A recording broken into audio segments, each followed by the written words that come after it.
Welcome to the next episode, that is part 5.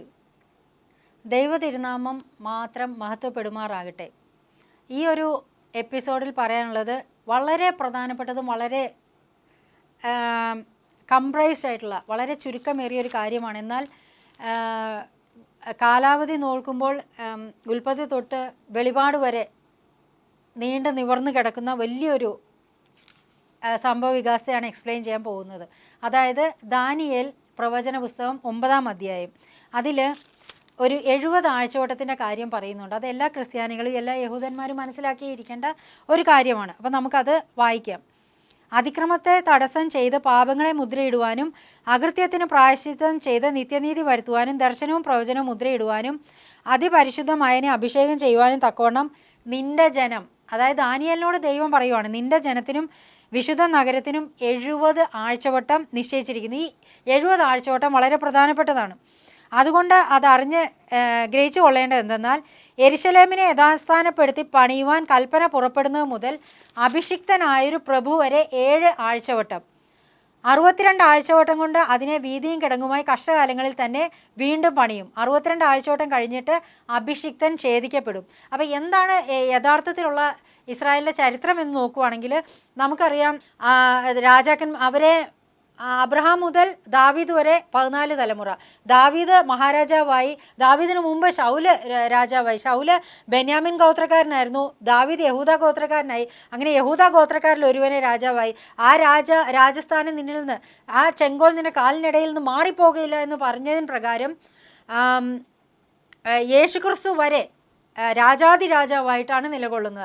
അതാണ് അവരോട് ചെയ്ത വാഗ്ദത്തം. പക്ഷേ 2 ഗോത്രങ്ങളെ നിലനിന്നുള്ളൂ. അതിൻ്റെ ഇടയ്ക്ക് രാജ്യം 2ആയിട്ട് പിരിഞ്ഞു പോയായിരുന്നു. അങ്ങനെ 10 ഗോത്രം, ഇസ്രായേൽ എന്ന് പറയപ്പെടുന്ന 10 ഗോത്രം ചരിത്രത്തിലേക്ക് പോകുമ്പോഴും 2 ഗോത്രം, യഹൂദ എന്ന് പറയുന്ന 2 ഗോത്രം നിലനിൽക്കുന്നുണ്ട്. ഇന്ന് അവിടെയുള്ള രാജ്യം എന്ന് പറയുന്നത് യഹൂദ എന്ന് പറയുന്ന 2 ഗോത്രത്തിൻ്റെ രാജ്യമാണ്. എങ്കിൽ പോലും ഇസ്രായേൽ എന്ന് പറയുന്ന ആ ഒരു നാമമാണ് അവർ നിലനിർത്തിയിരിക്കുന്നത്. ആ ഒരു ദൈവത്തിൻ്റെ ആ ഒരു വാഗ്ദത്ത പ്രകാരം ഇസ്രായേൽ എന്ന് പറയുന്ന ആ ഒരു നാമമാണ് അവർ ആ രാജ്യത്ത്, യഹൂദ രാജ്യത്ത് നിലനിർത്തിയിരിക്കുന്നത്. അപ്പം ഞാൻ പറഞ്ഞു വന്നത്, രാജാക്കന്മാരുടെയൊക്കെ ഭരണശേഷം ഈ 2 ഗോത്രം മറ്റവരെ അസിറിയ പിടിച്ചുകൊണ്ട് ഇസ്രായേലിനെ, വടക്കൻ രാജ്യമായ ഇസ്രായേലിനെ അശ്ശൂര് എന്ന് പറയുന്ന അസിറിയ പിടിച്ചുകൊണ്ട് പോയപ്പോൾ തിരികെ വന്നില്ല.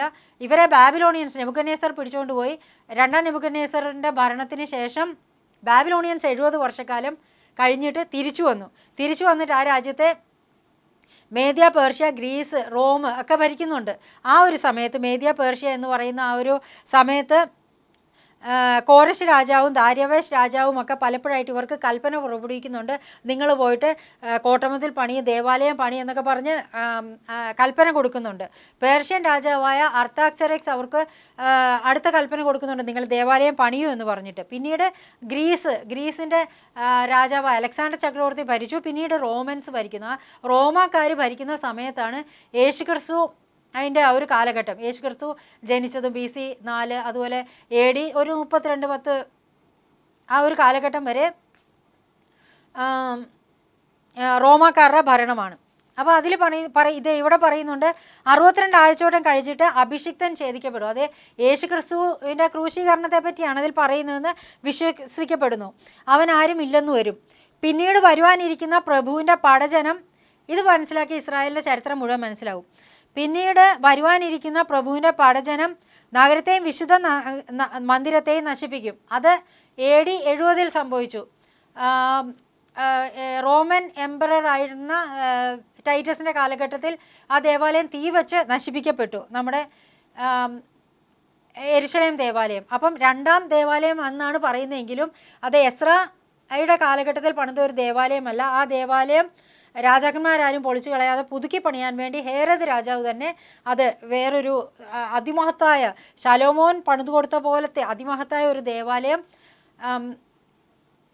ഹേരോദ് രാജാവ് തന്നെ പണിതു കൊടുക്കുകയായിരുന്നു.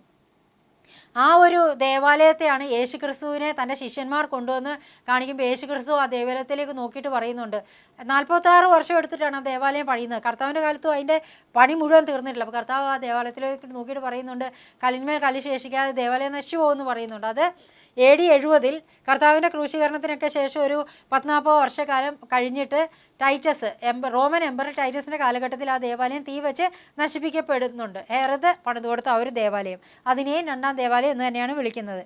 അതിവിടെ എഴുതി വെച്ചിട്ടുണ്ട്. ദാനിയേലിന് കിട്ടിയ പ്രവചനത്തിൽ അത് വെളിപ്പാടിൽ അത് വെളിപ്പെടുന്നുണ്ട്. പിന്നീട് വരുവാനിരിക്കുന്ന പ്രഭുവിൻ്റെ പടജനം നഗരത്തെയും വിശുദ്ധ മന്ദിരത്തെയും നശിപ്പിക്കും. അതിൻ്റെ അവസാനം ഒരു പ്രളയത്തോടെ ആയിരിക്കും. അവസാനത്തോളം യുദ്ധമുണ്ടാകും. ശൂന്യങ്ങൾ നിർണ്ണയിക്കപ്പെട്ടിരിക്കുന്നു. അത് കഴിഞ്ഞ് പിന്നീട് ഈ പറയുന്നത് 666 പറ്റിയാണ്. അത് വെളിപ്പാട് പുസ്തകത്തിൽ ആ ഒരു വരാനിരിക്കുന്ന അതിക്രൂരനായ ആൻറ്റിയോക്കസ് എപ്പിഫാനസിനെയൊക്കെ ഓർപ്പിക്കുന്ന, അതായത് ഹിറ്റ്ലറിനെയൊക്കെ ഓർപ്പിക്കുന്ന വളരെ ക്രൂരനായ ഒരു രാജാവ്, ആ 666 യഹൂദൻ്റെ കുലം മുടിക്കാൻ വന്ന ഒരു രാജാവിനെ പറ്റി പറയുന്നുണ്ട്. അതാണ് 666 അല്ലെങ്കിൽ മൃഗം എന്നൊക്കെ പറയുന്നത്. ആൻറ്റി ക്രൈസ്റ്റ്, എതിർ ക്രിസ്തു എന്നൊക്കെ പറയുന്ന ആ ഒരു ആളാണ്. അവൻ ഒരു ആഴ്ചവട്ടത്തേക്ക് പലരോടും നിയമത്തെ കഠിനമാക്കും. അതായത് 70-ാം ആഴ്ചവട്ടത്തെ പറ്റിയാണ് ഈ പറയുന്നത്. 69 ആഴ്ചവട്ടം കഴിഞ്ഞു. അതിനിടയ്ക്കൊരു ഗ്യാപ്പുണ്ട്. അത് ജാതികളുടെ സമയമാണ്. അത് വിശുദ്ധ വേദപുസ്തകത്തിൽ പറയുന്നുണ്ട്. ജാതികളുടെ പൂർണ്ണസംഖ്യ ചേരുവോളം ഇസ്രായേലിനെ അല്പമായി കാഠിന്യം ഭവിക്കും. ആ ജാതികളുടെ പൂർണ്ണസംഖ്യ ചേർന്ന് കഴിയുമ്പോഴാണ് ഈ 70-ാമത്തെ ആഴ്ചവട്ടം തുടങ്ങുന്നത്. അവിടെ പറയുന്നു ആഴ്ചവട്ടത്തിൻ്റെ മധ്യേ, 70-ാമത്തെ ആഴ്ചവട്ടം തുടങ്ങി അതിൻ്റെ മധ്യേ അവൻ ഹനനയാഗവും ഭോജനയാഗവും നിർത്തലാക്കി കളയും. ഹനനയാഗവും ഭോജനയാഗവും നിർത്തലാക്കി കളയുന്നത് 666 അപ്പം ആദ്യത്തെ ആ ഒരു ആഴ്ചവട്ടത്തിൻ്റെ തുടക്കത്തിൽ അവൻ ദേവാലയം പണിത് കൊടുത്ത് ഇവരെ സഹായിക്കുകയൊക്കെ ചെയ്യും. അപ്പം നമ്മൾ ഈ പരിശ്രമിച്ച് ഇപ്പോഴത്തെ ആ ഒരു ചരിത്രം പരിശോധിച്ച് നോക്കുവാണെങ്കിൽ നമുക്ക് മനസ്സിലാവുന്നത് ഇസ്രായേലിനോട് അതിശക്തമായിട്ട് മത്സരത്തിൽ നിൽക്കുന്നത്, വെറുപ്പിലും വിദ്വേഷത്തിലും ഇവരെ തകർക്കണം, മുടിക്കണം എന്ന് പറഞ്ഞ് നിൽക്കുന്നത് ചുറ്റുമുള്ള അറബ് നേഷൻസ് ആണ് എന്ന് നമുക്ക് മനസ്സിലാക്കും. ഇറാനും സിറിയയും ലെബനോനും അതുപോലെ തന്നെ രാജ്യങ്ങളുടെ പേരല്ല. ഈ ഐസിസ് പോലുള്ള തീവ്രവാദ സംഘടനകളും ഹമാസ്, ഹെസ്ബോള അതുപോലെയുള്ള തീവ്രവാദ സംഘടനകളൊക്കെ എതിർത്ത് നിൽക്കുകയാണെന്ന് നമുക്ക് മനസ്സിലാകും. അപ്പം അതിൻ്റെ അവരൊക്കെ ഉയർത്തിക്കൊണ്ട് വരുന്ന ഒരു ലോക നേതാവായിരിക്കാനാണ് സാധ്യത ആൻറ്റി ക്രൈസ്റ്റ് എന്ന് പറയുന്നത്. അപ്പം അത് പറയുന്നുണ്ട്. അവൻ ഹനനയാഗവും ഭോജനയാഗവും നിർത്തലാക്കി. ആദ്യം അവൻ ദേവാലയം പണിതു കൊടുക്കാനൊക്കെ സഹായിക്കും. ഹനനയാഗവും ഭോജനയാഗവും ഒക്കെ തുടങ്ങും. ആഴ്ചവട്ടത്തിൻ്റെ മധ്യ 70-ാമത്തെ അവസാനത്തെ ആഴ്ചവട്ടം, അത് യഹൂദം മാത്രമേ ഉള്ളൂ. അന്ന് ഇവിടെ ഇല്ല, ക്രിസ്ത്യാനികളൊന്നും ഇല്ല. അപ്പം ആ ഒരു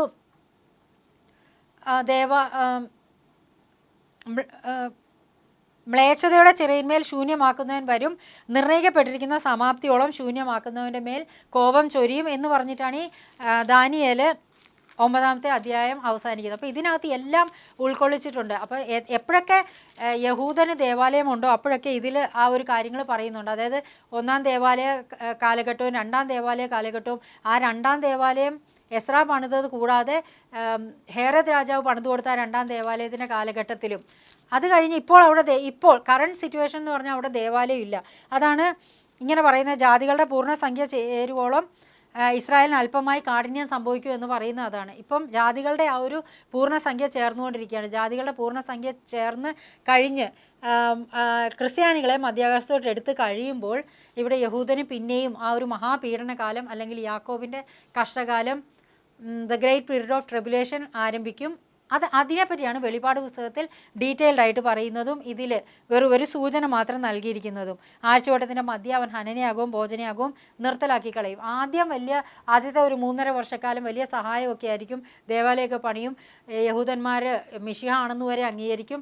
അത് കഴിഞ്ഞ് ആഴ്ചവട്ടത്തിൻ്റെ മധ്യ, അതായത് ഒരു 3.5 വർഷക്കാലത്തെ ആഴ്ചവട്ടം എന്ന് പറയുന്ന ഇയറിലെടുക്കാം, 3.5 വർഷക്കാലത്തെ ആ ഒരു ഭരണം കഴിയുമ്പോൾ അവൻ്റെ തനിനിറം കാണിക്കുക. അവനൊരു മുറിവ് പറ്റും. അങ്ങനെ ഒരു സ്വഭാവം മാറി ആ ഒരു തനിനിറം കാണിക്കുമ്പോഴത്തേനും യഹൂദന് മനസ്സിലാകും ഇവനല്ലായിരുന്നു തങ്ങൾ പ്രതീക്ഷിച്ച മശിഹ. അന്ന് താങ്കൾ ആരുടെ വിലാപ്പുറത്താണോ കുത്തിയത് അവനായിരുന്നു യഥാർത്ഥ മശിഹ എന്ന് പറഞ്ഞ് മശിഹായിലേക്ക് നോക്കി വിലപിക്കുകയും മശിഹ അവരുടെ രക്ഷയ്ക്കായിട്ട് ഒലിവ് മലയിൽ ഇറങ്ങി വരികയും ചെയ്യും എന്നാണ് ബൈബിൾ പഠിച്ചതിന് പ്രകാരം നമുക്ക് മനസ്സിലാകുന്ന ആ ഒരു കാര്യങ്ങൾ. അപ്പോൾ ഒരു കാര്യം കൂടെ അതിനകത്ത് പറയേണ്ട എന്താണെന്ന് വെച്ചാൽ, പൗലോസ് എഴുതിയ ഒരു ലേഖനത്തിൽ പറയുന്നുണ്ട് 666-ൻ്റെ ആ ഒരു പ്രത്യക്ഷത, അധർമ്മമൂർത്തിയുടെ ആ ഒരു പ്രത്യക്ഷത ഇപ്പോൾ തന്നെയുണ്ട്. പക്ഷേ ഇപ്പോൾ അവൻ അതിൻ്റെ ഫുൾ മാനിഫെസ്റ്റേഷൻ നടത്താത്തത് എന്താണെന്ന് വെച്ചാൽ, ഇവിടെ വിശുദ്ധന്മാരുടെ പ്രാർത്ഥനയും പരിശുദ്ധാത്മാവും ഒക്കെ ഉണ്ട്. അപ്പോൾ എപ്പോഴാണോ ആ ഒരു വിശുദ്ധന്മാരും വിശുദ്ധന്മാരുടെ പ്രാർത്ഥനയും പരിശുദ്ധാത്മാവ് ഈ ഭൂമിയിൽ ഇല്ലാതെ വരുന്നത്, അപ്പോഴാണ് അധർമ്മമൂർത്തിയായ 666 ഫുൾ മാനിഫെസ്റ്റേഷൻ നടക്കുന്നത്. അത് എപ്പോഴാണെന്ന് ചോദിച്ചാൽ ക്രിസ്തീയ സഭ, കർത്താവിൻ്റെ മണവാട്ടി സഭ ഈ ഭൂമിയിൽ നിന്ന് മധ്യാവസ്ഥയിലേക്ക് എടുക്കപ്പെടുമ്പോൾ എതിർക്കുന്നവൻ വഴിയിൽ നിന്ന് മാറിപ്പോവുകയും അധർമ്മമൂർത്തി തൻ്റെ ഫുൾ മാനിഫെസ്റ്റേഷൻ ഈ ലോകത്ത് നടത്തുകയും ചെയ്യും. അതാണ് ദാനിയേൽ 9:9 പറയുന്ന, അത് തന്നെയാണ് വെളിപ്പാട് പുസ്തകത്തിൽ ഡീറ്റെയിൽഡ് ആയിട്ട് പറയുന്നത്. അതുകൊണ്ട് തന്നെയാണ് ദാനിയേലിൻ്റെ പുസ്തകത്തിനെ നമ്മൾ പഴയ നിയമത്തിലെ വെളിപ്പാട് പുസ്തകം എന്ന് വിളിക്കുന്നതും, അല്ലെങ്കിൽ വെളിപ്പാട് പുസ്തകത്തിനെ പുതിയ നിയമത്തിലെ ദാനിയേൽ പുസ്തകം എന്ന് വിളിക്കുന്നതും. അതുകൊണ്ടാണ് രണ്ടിലും പറഞ്ഞിരിക്കുന്ന ഒരേ കാര്യങ്ങളാണ്. രണ്ടുപേരും ദാനിയേൽ പിതാവായ ദൈവത്തിനും യേശുക്രിസ്തു പുത്രനായ യേശുക്രിസ്തുവായ ദൈവത്തിന് യോഹന്നാനും വളരെ പ്രിയങ്കരൻ ആയിരുന്നു. That's all about this episode. That is part 5.